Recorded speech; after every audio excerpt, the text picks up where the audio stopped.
Welcome to EPG Pathshala. I'm Anirban Banerjee.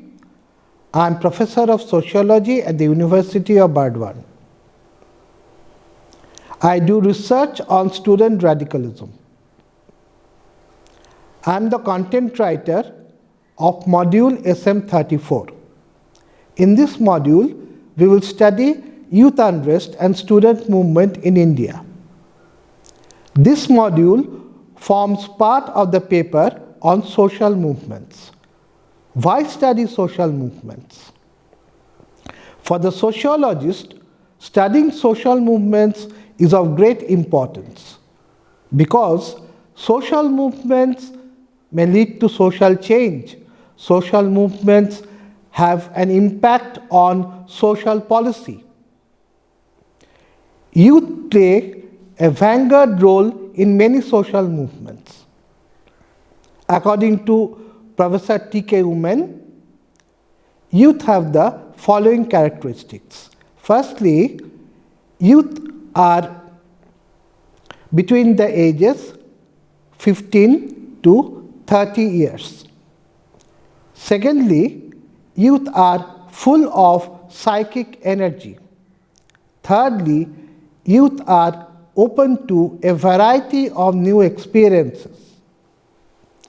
And fourthly, youth do not have any vested interest in the status quo. But youth as a concept is of modern origin. There is no concept of youth in ancient or in medieval times.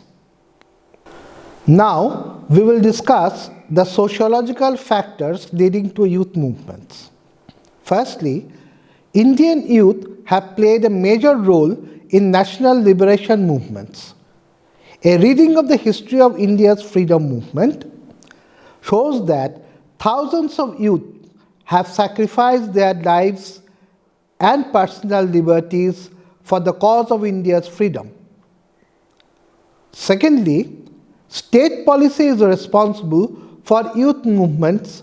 For example, the reservation policy of the government of India led to youth unrest in 1990 and 2006.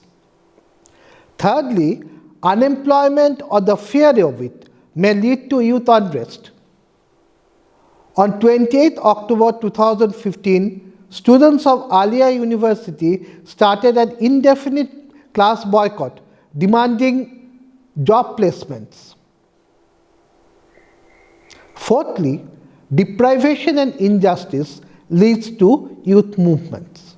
Deprivation of tribals by the king of Tripura provoked the tribal youth to start a movement to modernize their lives. Fifthly, the education system may make a student critical enough to question the prevailing social norms, as happened with the Young Bengal movement. Sixthly, generation gap leads to youth movements. Generation gap means that there is a wide difference, a gap between the perception of the youngsters and adults. This concept was a useful tool of social scientists to explain youth movements in the 60s of the 20th century. Seventhly, in India, those youths who rebel are usually the middle and lower middle class students. They suffer from all disadvantages of the education system. Eighthly, the alienated youth is a marginalized youth. Alienation from the social or political system may make rebels out of youngsters. The angry youths of Kashmir are rebelling because they are alienated from the Indian political system. Ninthly, many youth movements have used social media to organize. The Nirbhaya rape protest and the Anna Hazare movement may be cited as examples. So we have discussed what are the main sociological reasons for student movement. Now we will discuss the features of student movements.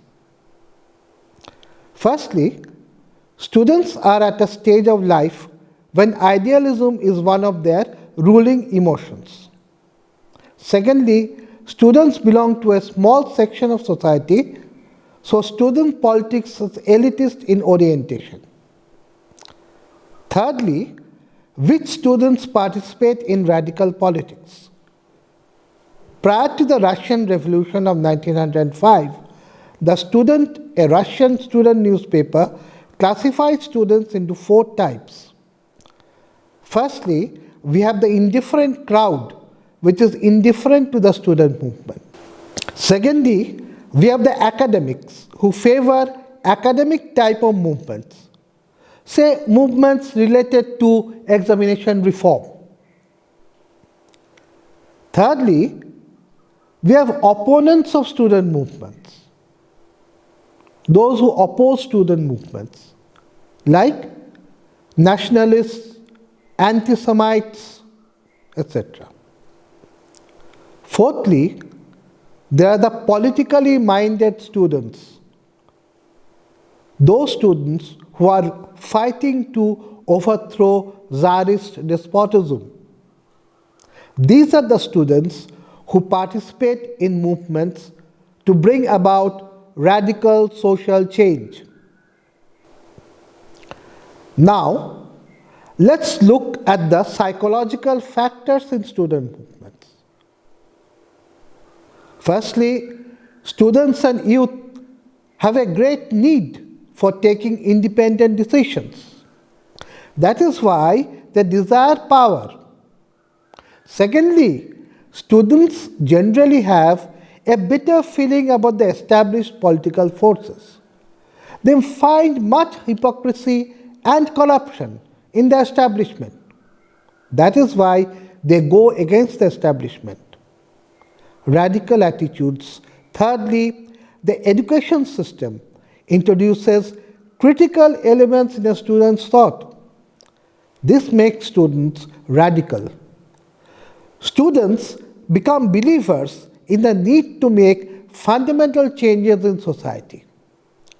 Radicalism may be of 2 types. Right-wing radicalism focuses on factors like religious fundamentalism to bring about a society where religious precepts will dominate, or ethnicity, which seeks superiority of a particular ethnic group over others.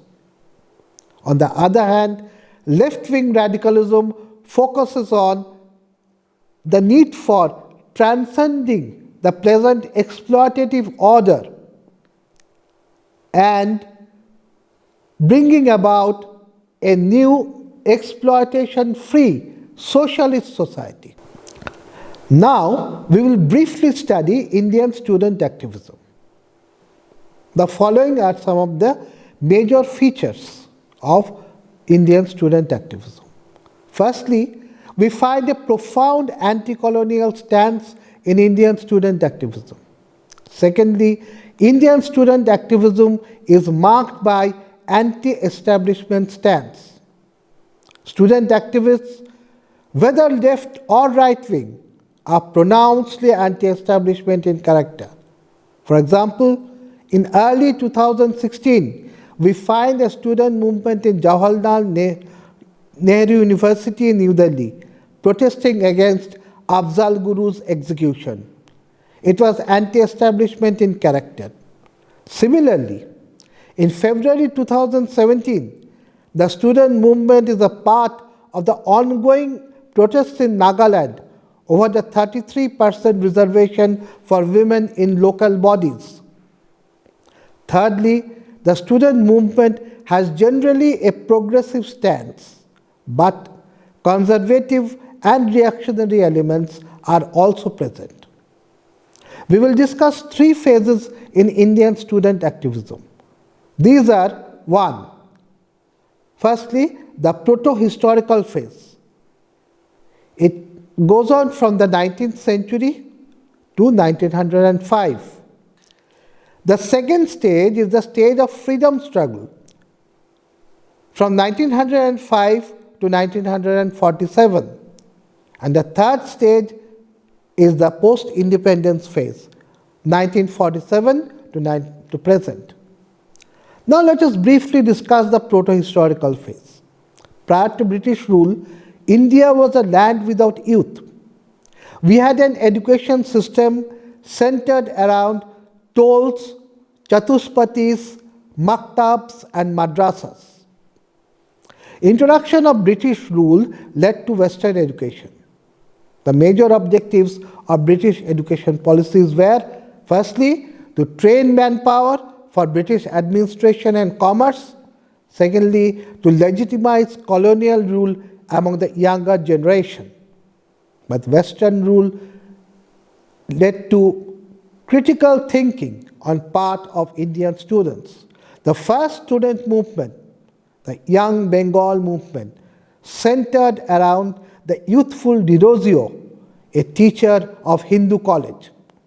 It was Dirozio who taught his students to think rationally, to challenge prevalent social norms and beliefs which were irrational and outdated.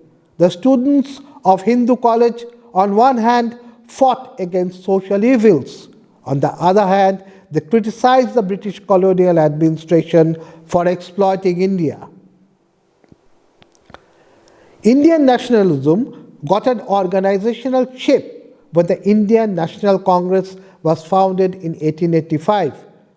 We know that Allan Octavius and Hume took the initiative to found the Indian National Congress. Now, three intellectual giants shaped Indian nationalism. The first was Bankim Chandra Chattopadhyay. Bankim Chandra Chattopadhyay's inspiring novel, Anandamot, depicted the defeat of the English in a fierce war with the monks led by Satyananda.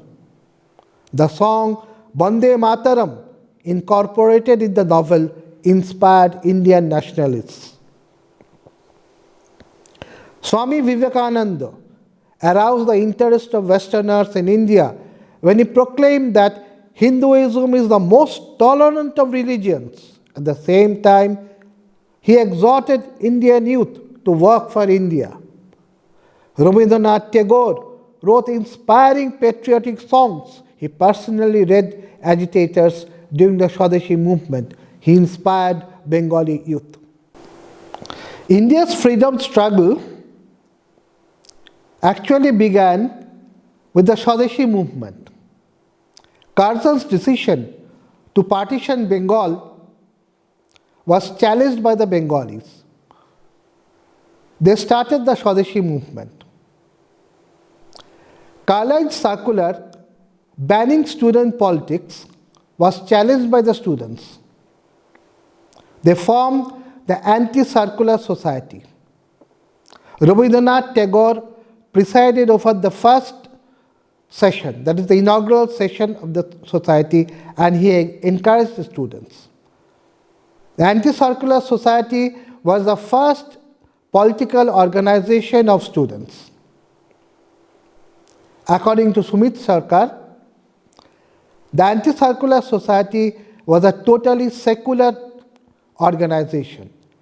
It avoided all religious ceremonies and religious festivals. Aurobindo Ghosh was one of the major intellectual influences on education and student politics during the Swadeshi movement. He served as the first principal of the National College set up by the National Council of Education to accommodate students who had been expelled for participating in the Swadeshi movement from the government-sponsored colleges. In a lecture to the students of National College, Aurobindo Ghosh exhorted them to work for the nation. He said, "Work that she might prosper, suffer that she might rejoice." Students and youth like Khudiram Bose, Kanhailal Datta, Bhagat Singh, Sukhdev and Rajguru participated in revolutionary activities. Khudiram's abortive attempt on the life of oppressive British magistrate Kingsford and his subsequent execution made him a student martyr at the age of 16. His martyrdom is commemorated in a folk song, Ekbar Biday De Ma ঘুরে আসি. Let's listen to the song.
Kanhailal Dotto set a new trend in political murder when he killed Naren Goshai, who had turned approver against the revolutionaries within the prison.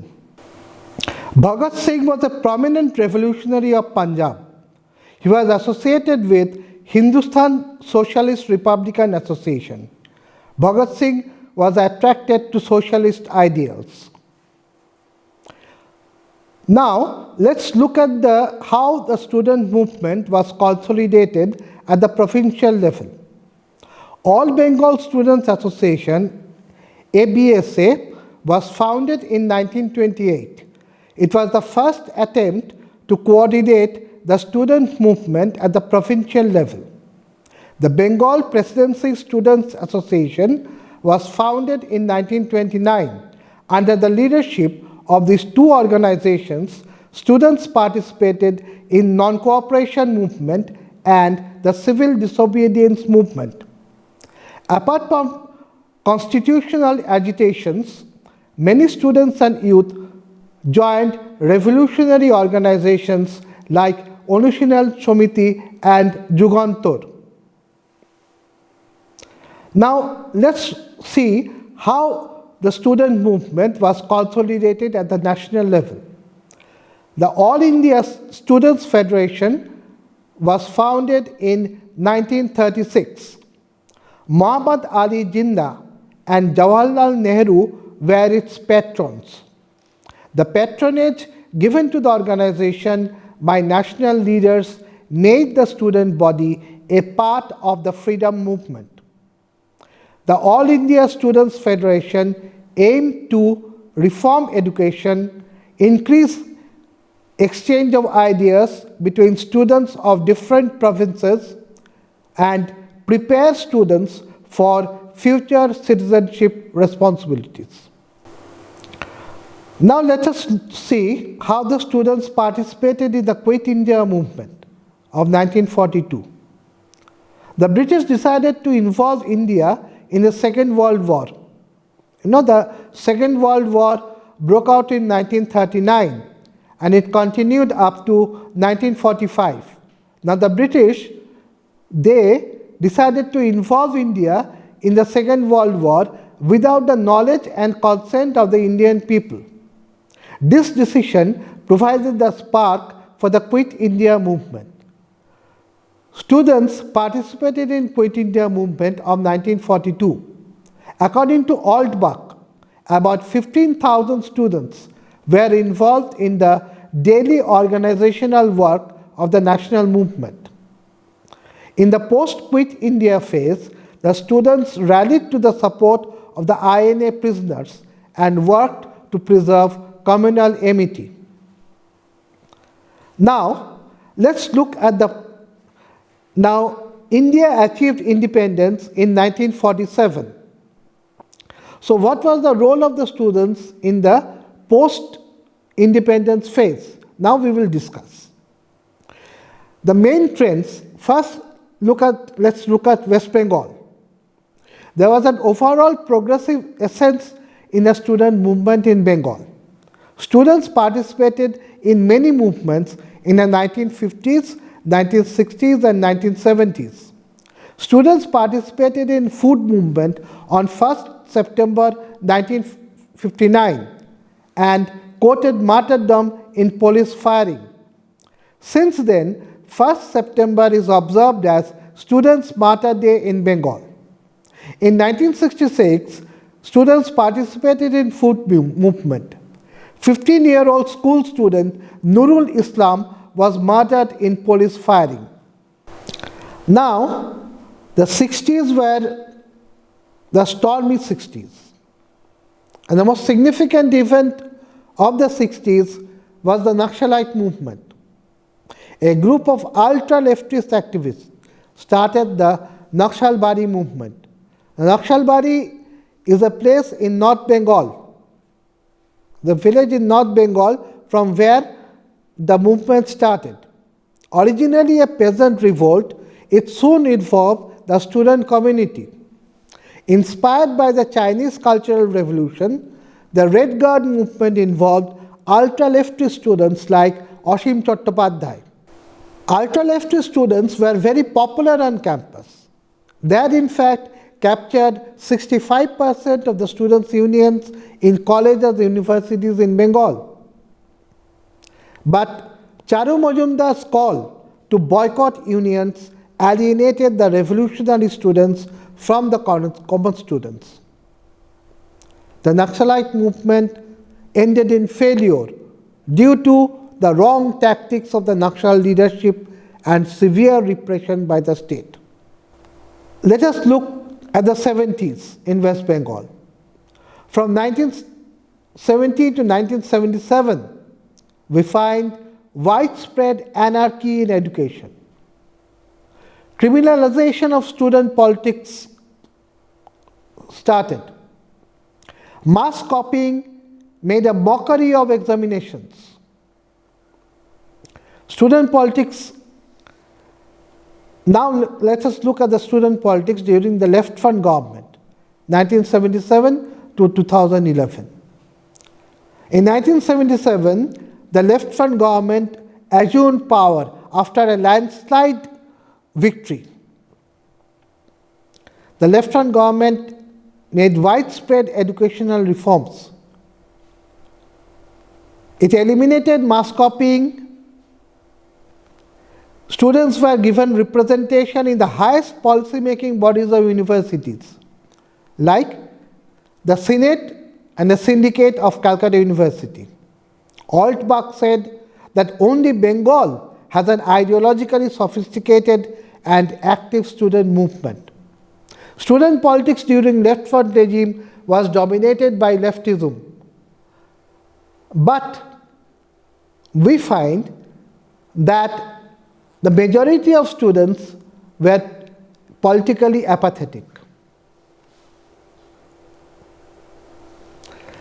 Now, what was happening in the rest of India? Let's see. The 70s, we find there is a fight against authoritarianism and corruption. India's victory against Pakistan in the 1971 Indo-Pak War enhanced the status of Mrs. Indira Gandhi, the then Prime Minister of India. But soon Mrs. Gandhi began to lose her popularity. Why? Due to rising prices and corruption. Jayaprakash Narayan, popularly known as JP, led a mass movement against Indira Gandhi regime. All opposition parties supported him. Indira Gandhi's position was further undermined when the Allahabad High Court unseated her in an election case.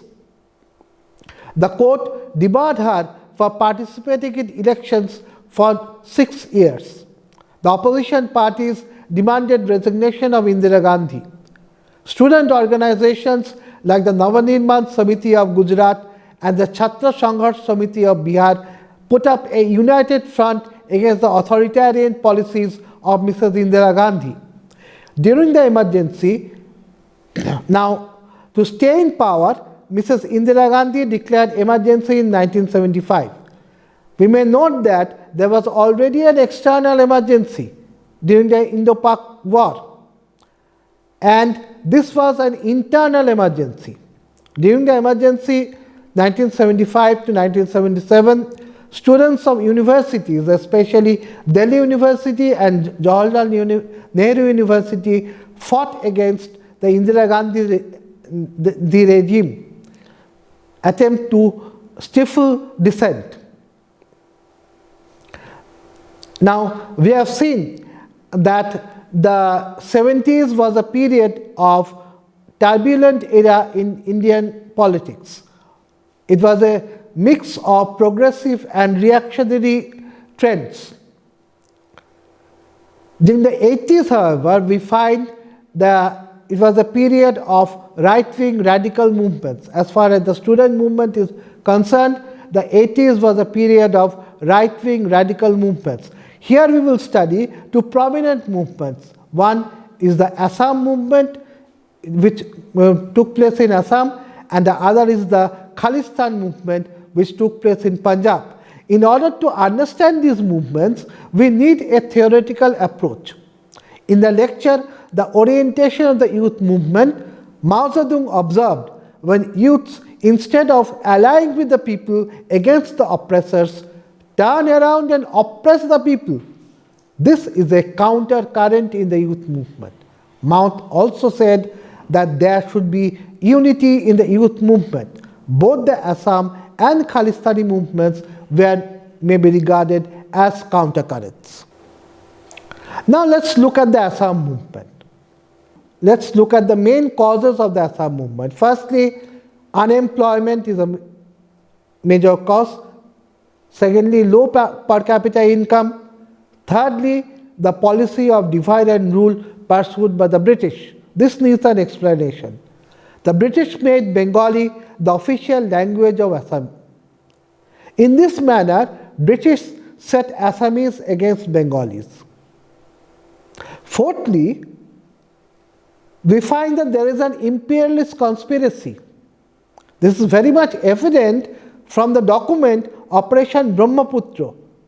In that document, it was clearly stated that the purpose of the research was to influence the formation of a new state. And fifthly, we find the foreign hand, continuous infiltration of people from Bangladesh. Now, let's look at the impact of Assam movement on contemporary society.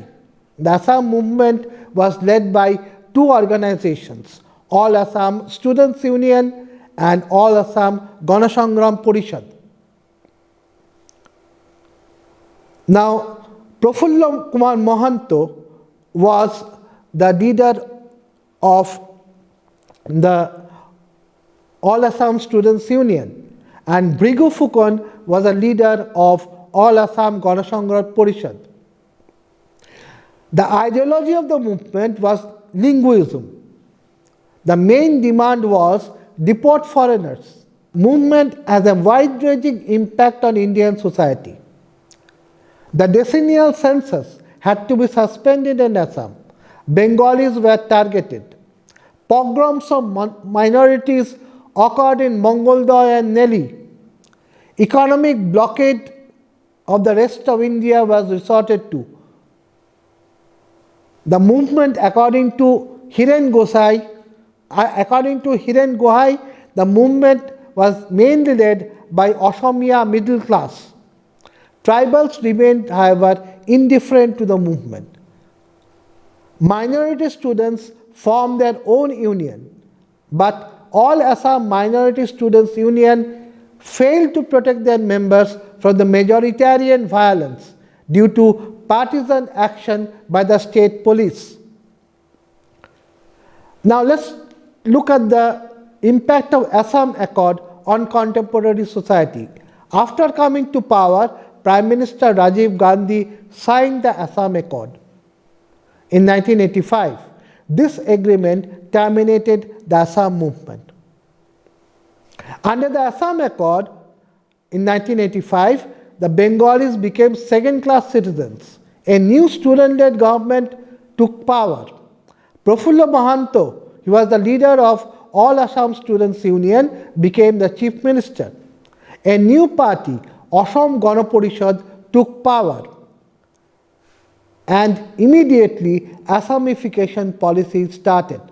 Assamia was made the official language. Demands of minorities were ignored. Minorities of Barak Valley, led by students, launched a fresh movement in protest against Assamification policy of the government. Having discussed the Assam movement, now let's look at the Khalistan movement. We will study the Khalistan movement in Punjab. Punjab benefited greatly from the Green Revolution. Now let's look at the causes of the Khalistan movement. Firstly, agriculture had reached a plateau stage. It could no longer accommodate many people. Secondly, no industry was established to absorb ambitious, educated, middle-class youth of Punjab. Thirdly, as a result, we find the rise of educated unemployment among Sikh youths. Fourthly, to remain in power, the Congress resorted to the policy of divide and rule. We know that Gyani Zail Singh was the President of India. Now, Gyani Zail Singh at that time was the Chief Minister of Punjab during the 80s. During his term as Chief Minister, he turned the state into an institution of Dharam Prachar. Congress patronage led to the rise of radical right-wing religious leader Jarnail Singh Bhindranwale. Bhindranwale was counterposed to the more moderate Akalis. Religious fundamentalism greatly appealed to the Sikh youth because in Sikh society, the Sant, a religious leader, commands great respect. The Khalistan movement was openly anti-national in thought and deed. Its ideology was religious fundamentalism. It had international links. We find it had bases in foreign countries like Pakistan, USA, UK, Canada. And the modus operandi of the movement was usurping of the Golden Temple, the highest seat of secular and religious activities. The terrorists sowed dissension between Hindu and Sikh masses. Now let's look at the sociological features of a Khalistani activist. A typical Khalistani was firstly a male youth aged 20 to 30 years. Secondly, he had at least a partial university education. Thirdly, a Khalistani had a middle class family background. And fourthly, a Khalistani was motivated by frustration or nihilist notions. The All India Sikh Student Federation played a big role in Khalistan movement. It had units in all educational institutions. The organization appealed to hero-worshipping Sikh youths to join the movement. Terrorists were portrayed as freedom fighters in the Bhog ceremonies held to commemorate those killed in police action. Members participated in terrorist activities. By June 1984, the situation has become unmanageable. The paramilitary organizations failed to tackle militancy. So Indira Gandhi had to summon the army to subjugate the terrorists. Operation Blue Star led to the recovery of the Golden Temple, the killing of Bhindranwale, but it alienated Sikhs. Indira Gandhi was assassinated and The entire Sikh community was held responsible for her death, and then in the anti-Sikh riots that followed, the Sikhs were further alienated. Now, let's look at the student movement in the 90s. Student movements in the 90s were dominated by caste, ethnicity, and insurgency. Now, let's look at the anti-Mandal agitation.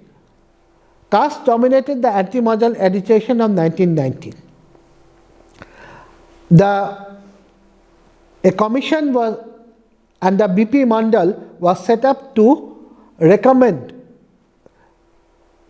reservation of jobs for the other backward classes. Now, the Mandal Commission recommended reserving 27% of government jobs for other backward classes, which were essentially castes. On August 7, 1990, the then Prime Minister VP Singh accepted the Mandal Commission recommendations, and students of Delhi University and Jawaharlal University, they started agitating against this policy decision. Mandal set upper caste students like Bhumihars and Rajputs against lower caste students like Yadavs. Demonstrative self-immolations like that of Rajiv Goswami were a unique feature of the anti-Mandal agitation. Why this agitation? Subarlal Pathak observed that violent protests against reservation of jobs due to actual or perceived threat seen by upper castes to their occupational or professional advancement. Let's look at the political fallout of Mandal agitation. The VP Singh government fell at the center. There was an agitation for reservation of jobs for OBCs in Uttarakhand, but the anti-Mandal agitation ultimately failed to reverse the reservation policy, which was upheld by the Supreme Court. Now let's look at the student and youth movements in Northeast India. Ethnicity and insurgency ruled student youth movements in Northeast India in the 1990s. Both these movements may be termed after Mao Zedong as countercurrents in the youth movement. Among the major movements were the Bodo movement agitation based on ethnicity and the Alpha insurgency. Now let's look at the Bodo movement. The major causes of the Bodo movement were land alienation, alleged stepmotherly treatment by central and state governments, divide and rule policies of the Rajiv Gandhi regime.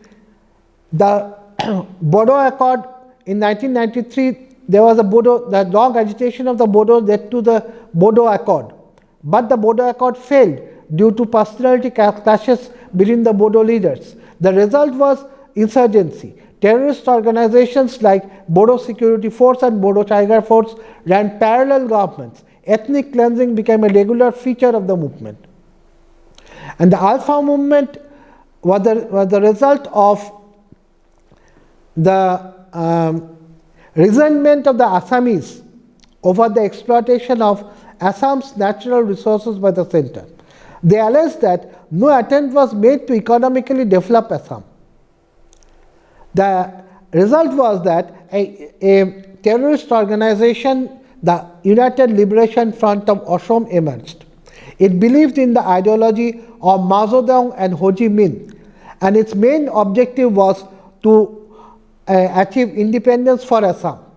Its modus operandi was to punish those who exploit Assam through trade and commerce, extend welfare activities to Assamese people. The Alpha built up a very powerful military organization. Army operations have not fully succeeded in rooting out the Alpha. But though the Alpha was initially popular, it lost the popularity due to its terrorist activities. The most significant was the murder of welfare worker Sanjay Ghosh in Majuli. A student-led revolt against Alpha occurred in Majuli.